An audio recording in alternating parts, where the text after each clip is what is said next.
Қайырлы түн ағайын, қалдарыңыз қалай? Қазақ неге ешнәрсе бақайынан келмейтін осындай күйді деп ойлайсыздар?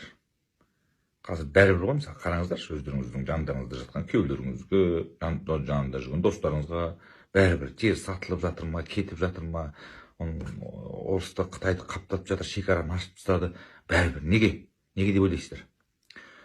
Оның себебі мынада: ол өлген адам, жанын алдырған өлгенді толық өлген емес, жанын алдырып тастаған. Қандай жан дейсіз ба? Ұлттық жан. Яғни Бұхар жолдың сөзі бар емес па? Өлтірмей алар жаныңды, бауыздамай шері қаныңды деп. Бізге қазір қанымызды күнде ішіп отыр.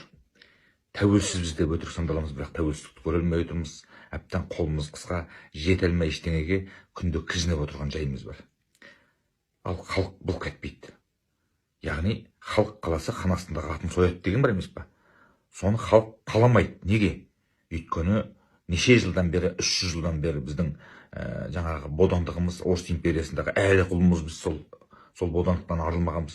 Рухани тұрғыдан бұл қазақтарды батырлықпен жеңе алмаймыз. Бұны рухани тұрғыдан жаңағы сексеуіл әдіс деді, анау деді, мынау деді, указной моллаларды кіргізді, дін арқылы деді, үйтті әйтеуір қазақты ұнтақтап, ұсақтап, тектісін қырып, бір-бірінің көзін шұқыған сатқындармен жаңағы тексіздердің ұрпағы ғана қалдық та қазір. Содан біздің тегімізді алып тастады. Яғни жанымызды, ұлттық жанымызды. Бізде бар существо дейді ғой, жаңағы күнелтіп жүрміз. Біз өмір сүріп жатқан жоқпыз. Біз ұлт ретінде күнелтіп жатқан ұлтпыз. Және біздің жанымыз алынған. Біз сондықтан да ештеңені керек қылмайтын себебіміз сол. Яғни сіздің жаныңызда жатқан күйеуіңіз или әкеңіз, или балаңыз, оған ештеңе немқұрайлы ма, бәрібір ма, ұлтқа, қазаққа, тілге жанашмай ма? Ол тіреулік.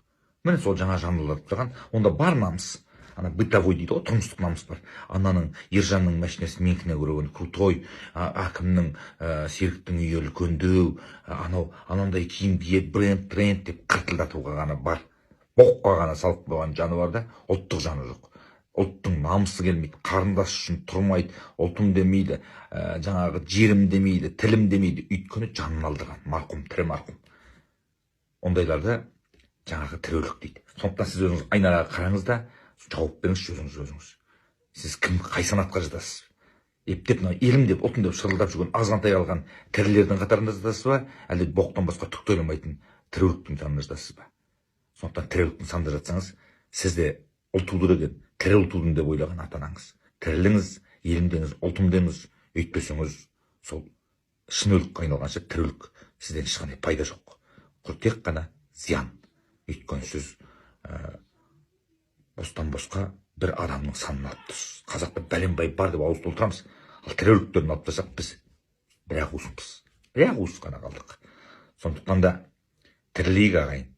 Ұлтымыздың қақын сұрайық. Мына жердің сізбен біздің бабаларымыз алып қалған. Сондықтан да біз де талапшыл болайық. Бізге де көңіл бөлсін, халықтың жағдайын ойласын, ұлтым деп, жерім деп жүрген азаматтарды қамамасын, соларды қаматтырмайық. Бірігу деген осы, қазақтың келешегі жарқын болу үшін бірігеміз тек бір мүддеге, бір мұратқа, мақсатқа. Ол ұлтымыздың келешегі жарқын, бала-шағамыздың келешегіне сенімдіміз, жарқын деген мүдде. Сондықтан сол болу үшін ояну керек, талап етуіміз керек. Тек бәріміз де мынау неге бұлай деп талап етсек, барлығы іске асады. Айғайлау шусыз-ақ, ешқандай төңкеріссіз-ақ халықтың 2,5%-ын оятып, өзіміздің жерімізге, елімізге ие болып, мынау менікі, менің де қақым бар. Мынаны бүйтпеңдер, шашпаңдар, бүйтпеңдер дейтін адам саны көбейсе, ана мұрынбоқтардың бәрі жетектеп әкелген түлкі ала алмайтын таз емес қандемдер. Олар қызметтен өздері-ақ бас тартады. Сондықтан сіз бен біздің оянуымыз деген әрқайсымыздың құқығымыз талап етуіміз. Оян қазақ.